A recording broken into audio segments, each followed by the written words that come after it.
ہنس کے میرے پاک نبی صلی اللہ علیہ وسلم نے فرمایا عمر اللہ نے تجھے اتنا خوف اور ڈر دیا ہوا ہے کہ تو آتا ہے تو شیطان آتا ہے۔ آج بھی مجلس میں بیٹھے ہو نا تو کسی بندے کو پرکھنا ہو کہ یہ بندہ اندر سے کیا ہے، کالا ہے کہ چٹا ہے، تو اس کے سامنے عمر کا نام لے۔ اگر تو ماتھے پہ رونق آ گئی تو سمجھ لو ساڈا ہے، تے جی اگر متھے تے وٹ پہ گیا یا تو انہیں نس جائے گا تو یا پھر متھے تے وٹ پہ جائے گا۔ آزما کے تو دیکھو۔ اور اگلی بات تجربے کی کہتا ہوں، گھر میں ایک بیٹے کا نام عمر رکھ دو جو شیطان آ جائے تو مجھے کہتا اس لیے کہ میں بات، یہ تو نبی پاک کی بات ہے، یہ تو نبی پاک کی بات ہے کہ میرے عمر کا نام لے لو شیطان۔ اب یہاں علماء بیٹھے، ایک بات اور کرتا چلو، یہ جو اذان ہے نا جس سے شیطان بھاگتا ہے، یہ کہاں سے آئی ہے؟ اس میں بھی حضرت عمر کا ہاتھ ہے۔ میرے پاک نبی صلی اللہ علیہ وسلم سن 2 ہجری میں مدینے میں بیٹھے ہوئے، عشاء کی نماز کے بعد صحابہ کرام کو بٹھایا، یارو مشورہ دو، نماز کو بلانے کا کوئی طریقہ اختیار کریں، کیسے بلائیں؟ ایک صحابی نے کہا یا رسول اللہ نگارہ رکھ لیتے ہیں، ڈھول رکھ لیتے ہیں، جب نماز کا ٹائم ہوگا نگارہ ڈھول بجائیں گے، لوگ سمجھیں گے نماز کا ٹائم ہوگا۔ حضور نے فرمایا یہ تو شیطان کا کام ہے، میں یہ تو تسی ایسی ہیں جڑے شادی کے رشتے داروں کو ڈولا نال سجنے، شیطان کو آواز دیتے ہیں ڈولوں کو۔ نہیں، ایک صحابی بولے یا رسول اللہ، زور سے کہتے حضور صلی اللہ علیہ وسلم نے صحابہ سے پوچھا میرے یارو بتاؤ کنجوس کون ہوتا ہے، بخیل کون ہوتا ہے؟ عرض کی اللہ کے رسول جو مانگنے والے کو کچھ نہ دے۔ حضور نے فرمایا میری نظروں میں بخیل وہ ہے جو میرا نام سن کر مجھ پر درود حاصل کر والوں بخیل نہ بنے۔ صلی اللہ علیہ وسلم حضور پاک صلی اللہ علیہ وسلم نے فرمایا جس نے جتنی کثرت سے مجھ پر درود پڑا ہوگا قیامت والے دن اس کی جنت اور میری جنت ایسی ہے۔ اللہ کی قسم ہے ربیع الاول کا مہینہ ہے، کچھ پل لے جاؤ، زور سے کہہ دو صلی اللہ علیہ وسلم۔ صلی اللہ علیہ وسلم۔ صحابی نے عرض کی یا رسول اللہ، پھر چپ ہو گئے۔ صلی اللہ علیہ وسلم۔ آگ جلائیں گے بڑی زور کی، دھواں اٹھے گا، مدینے کی ہر گلی سے نظر آ جائے کہ دھواں اٹھا ہے، نماز کا ٹائم ہے۔ حضور نے فرمایا میرے دین میں آگ کی پوجا کرنا، آگ کو کچھ سمجھنا، یہ تو شرک اور گناہ ہے۔ میں اپنے دین میں اس کی اجازت نہیں دیتا کہ آگ جلا کر لوگوں کو نماز کے لیے بلایا جائے۔ تیسرا صحابی کھڑے ہوئے، یا رسول اللہ صلی اللہ علیہ وسلم۔ صلی اللہ علیہ وسلم وہ ملنگ نہیں جو باجا لے کے گھومتے، تو رو رو رو تارا تارا، ایک باجا رکھ لیتے ہیں، جب نماز کا ٹائم ہوگا باجا بجائیں گے۔ میرے پاک نبی صلی اللہ علیہ وسلم نے فرمایا میں ملنگا نو مٹاون آیا، ختم کرنا ہے، تسی اپنے ملنگا نو راہ دے رہے ہو کہ ملنگ ہو جان۔ میری شریعت نے تو واجے کی بھی اجازت نہیں۔ او حاصل کر والو سن رہے ہو؟ حضرت عمر نے کہا یا رسول اللہ صلی اللہ علیہ وسلم۔ بس بلال سے کہو جب نماز کا ٹائم ہو تو مسجد نبی کی چھت پہ کھڑا ہو کر کہہ دیا کرے الصلاۃ القائمہ، جماعت کھڑی ہو گئی ہے، لوگ سن کے آ جائیں گے، یہ بھی اونچی آواز ہے۔ میرے پاک نبی نے سن کے فرمایا چلو جاؤ سو جاؤ، میں بھی دعا کرتا ہوں تم بھی دعا کرو، اللہ کو ہمیں طریقہ بتا دے۔ حضرت عمر کہتے ہیں میں بھی جا کے سو گیا، سارے صحابہ کہتے ہیں ہم جا کے سو گئے۔ ایک صحابی ہیں مسلم شریف کی اندر روایت ہے، حضرت عبداللہ ابن زید رضی اللہ، زور سے کہہ دو رضی اللہ تعالیٰ، فرماتے ہیں میں خواب میں اور جاگنے کے درمیان میں تھا، نیند نہیں تھی، اتنے میں کوئی آیا، ٹھیلے پہ آواز لگا رہا ہے، کھلونے رکھے ہوئے ہیں، ڈھول بھی ہے، باجا بھی ہے، نگارہ بھی ہے، بیچنے والا میرے گھر کے سامنے سے گزر رہا ہے، میں بھاگا ہوا آیا، کیا ہے؟ کہنے لگا یہ نگارہ ہے، یہ باجا ہے، تم کیوں لینے آئے ہو؟ کہا اس لیے کہ آج ہمارے نبی پریشان تھے، نماز کے لیے لوگوں کو بلانا ہے، کیسے بلایا جائے؟ وہ کہنے لگا چھوڑو ڈھول کو، چھوڑو باجے کو، میں تمہیں ایسا طریقہ بتاتا ہوں جو آج تک اللہ نے کسی امت کو نہیں دیا۔ کہا وہ کیا طریقہ ہے؟ کہا کانوں میں انگلیاں ڈال، کہے اللہ اکبر اللہ اکبر اللہ اکبر اللہ اکبر، اشہد ان لا الہ الا اللہ، اشہد ان لا الہ الا اللہ، اشہد ان محمد رسول اللہ، اشہد ان محمد رسول اللہ، حی علی الصلاۃ، حی علی الصلاۃ، حی علی الفلاح، حی علی الفلاح، اللہ اکبر اللہ اکبر، لا الہ الا اللہ۔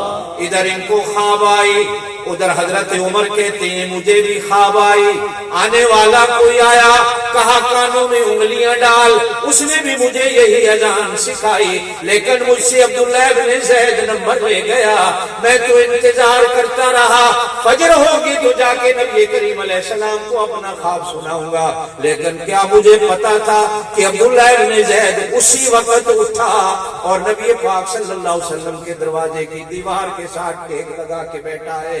کب نبی باہر آئے، یا ایھا الذین آمنوا لا ترفعوا اصواتکم فوق صوت النبی ولا تجہروا له بالقول کجہر بعضکم لبعض ان تحبط اعمالکم وانتم لا تشعرون ان الذین یغضون اصواتهم عند رسول اللہ سبحان اللہ، اولئک الذین امتحن اللہ قلوبهم للتقوى لهم مغفرۃ واجر کریم ان الذین ینادونک من وراء الحجرات۔ وہ تواڈے ساڈے عاشقاں دی طرح صحابہ عاشق نہیں سن، وہ اصلی عاشق سن، دروازے تے کھڑے ہو کے آواز نہیں دیتی یا رسول اللہ باہر آؤ میری آواز کو سنو، نہیں، وہ عزت رسول کو بھی جانتے ہیں، وہ عظمت رسول کو بھی جانتے ہیں، وہ مقام رسول کو بھی جانتے ہیں، دیوار کے ساتھ ٹیک لگا کر نیند کو چھوڑ کر بیٹھا ہے، کہیں میرے عمل برباد نہ ہو جائے، نبی کو آواز دے دوں، یہاں تو اونچا بولنے کی اجازت بھی نہیں۔ اللہ کہتے میرے نبی کا انتظار کرو، وَلَوْ أَنَّهُمْ صَبَرُوا، صبر کرو حتیٰ آئے، میرا نبی خود نکل کے آئے، سبحان اللہ قرآن ہے، سورہ حجرات ہے 26واں سپارہ، انتظار کرو میرا نبی باہر آئے، پھر میرے نبی کے سامنے بات پیش کرو۔ او بازاروں میں گھومنے والوں، اللہ کی قسم ہے قرآن کو سینے سے لگاؤ، صحابی بیٹھا ہے، آئے اتنے میں کملی والے کا دروازہ کھلنے کی آواز آئی، کہو سبحان اللہ، دوڑا عرض کی یا رسول اللہ صلی اللہ علیہ وسلم، رات کی پریشانی کا مسئلہ اللہ نے حل کر دیا۔ کیا کیا؟ کہا کوئی آنے والا آیا، مجھے یہ طریقہ سکھا گیا کہ نبی کو کہو نماز کے لیے اس طرح بلانا۔ کہو اللہ کا بندہ تو کب آیا؟ کہا اللہ کے رسول آدھی رات ہو گئی، آئے کہو سبحان اللہ، میں تو آپ کے انتظار میں ہے کہ کملی والا کو باہر آئے تو عرض کروں۔ اتنے میں حضرت عمر دوڑے ہوئے آئے، کہنے لگے یہ نمبر لے گئے، کہو سبحان اللہ، یہ نمبر اللہ کی شان ہے، جس کو چاہے دے دے، نمبر لے گیا۔ آیا مجھے بھی یہی ہے، میں بتانے آیا تو وہ پہلے بتا دیا۔ حضور نے کہا ان دونوں رل کے جاؤ تو میرے بلال کو سکھاؤ۔ عمر نہ تو اپنی ہے، تیری آواز بھی بڑی اونچی ہے، مینوں پتا ہے۔ عبداللہ ابن زید آواز تیری بھی بڑی سونی تے بڑی اونچی ہے، مینوں پتا ہے، لیکن نہ یہ میرے رب دا اشارہ ہے کہ اذان والا مؤذن بلال بنے۔ بلال کو اذان سکھائی گئی، حضور نے کہا اذان کرو، اذان ہوئی۔ اگلی بات بھی کہہ دوں، ایک دن حضور سوئے ہوئے تھے، حضرت بلال آئے، اذان ہو چکی تھی. آپ صلی اللہ علیہ وسلم کی عادت مبارکہ تھی، تہجد کے بعد تھوڑا لیٹ جاتے تھے. کانوں کے ساتھ ہونٹ لگائے حضرت بلال نے، اونچے نہیں بولے، اونچے نعرہ نہیں لایا، نہ لڑائی جھگڑا نہیں ہوا، ہونٹ کرنا نہ. توجہ ہے؟ الصلاۃ خیر من النوم. اللہ توجہ توجہ توجہ. الصلاۃ خیر من النوم. سبحان اللہ. یہ اس رات نہیں آیا تھا، یہ بلال کے الفاظ. حضور اٹھے، کہا بلال کیا کہا؟ کہا میں نے تو یوں کہا. کہا یہ جبریل بھی آ گیا، مہر لگا رہا ہے کہ جو بلال نے کہا امت کو کہہ دو. اللہ زور سے زور سے زور سے سبحان اللہ. آسمان کہنے لگا زمین میں تجھ سے افضل ہوں، میرے سینے پہ اسرائیل ہے. شان صحابہ، شان صحابہ، بلند آواز سے بلند آواز سے شان صحابہ. میرے سینے پہ اسرائیل ہے جس سے انسان ڈرتا ہے. زمین کہنے لگی میرے سینے پہ عمر، زور سے کہہ دو عمر ہے جس سے.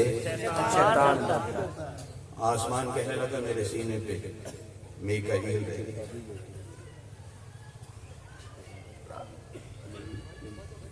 زمین کہنے لگی وہ کرتا کیا ہے؟ توجہ دینا، وہ کرتا کیا ہے؟ کہا جدو دال آٹا مہنگا ہو جائے، جدو چینی نہ لبے، 110 سے 120 روپے چینی ہو جائے، اس ویلے اللہ میکائیل کو کہتے ہیں موڑے پہ بورا رکھ، او میرے فلانے بندے کے گھر ڈال. اس کے ذمے روزیاں تقسیم کرنا. آج فلاں محلے میں ہوا نہیں چل رہی، یہ وابڈا کا انچارج بھی یہی ہے. فلاں علاقے میں بتی نہیں جل رہی، جا کے بتی جلا. فلاں علاقے میں بجلی نہیں ہے، میرے بندے پریشان ہیں، ہواؤں کو چلا. اس کا کام یہ ہے کہ یہ غریبوں کے گھروں میں کھانا پہنچا.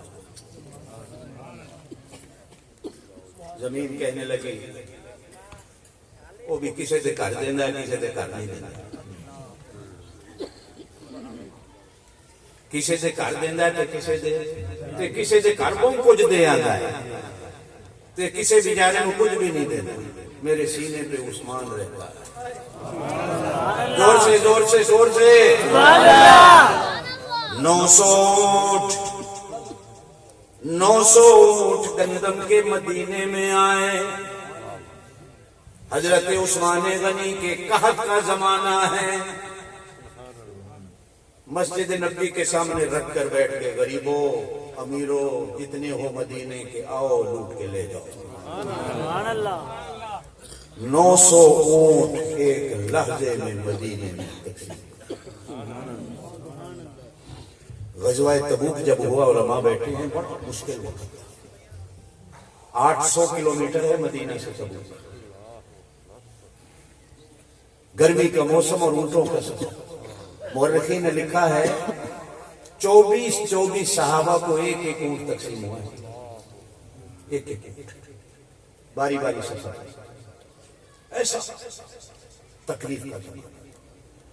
حضور پاک صلی اللہ علیہ وسلم مسجد نبی میں بیٹھے ہیں، صحابہ کرام سے کہا چل رہا.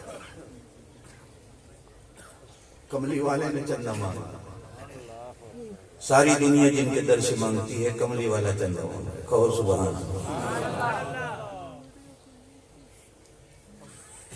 حضرت عثمان غنی رضی اللہ تعالی عنہ نے 900 اونٹ بمائے جنگی ساز و سامان کے حضور کی نظر کیا. میرے پاک نبی صلی اللہ علیہ وسلم نے فرمایا عثمان اونٹ بہت ہو گئے تو گھوڑے بھی دے. عرض کیا رسول اللہ صلی اللہ علیہ وسلم 200 گھوڑا بمائے جنگی ساز و سامان کے میں دے. ارشاد فرمایا عثمان گھوڑے بھی ہو گئے، اونٹ بھی ہو گئے، کچھ نقدی بھی دی. حدیث میں آتا ہے 40,000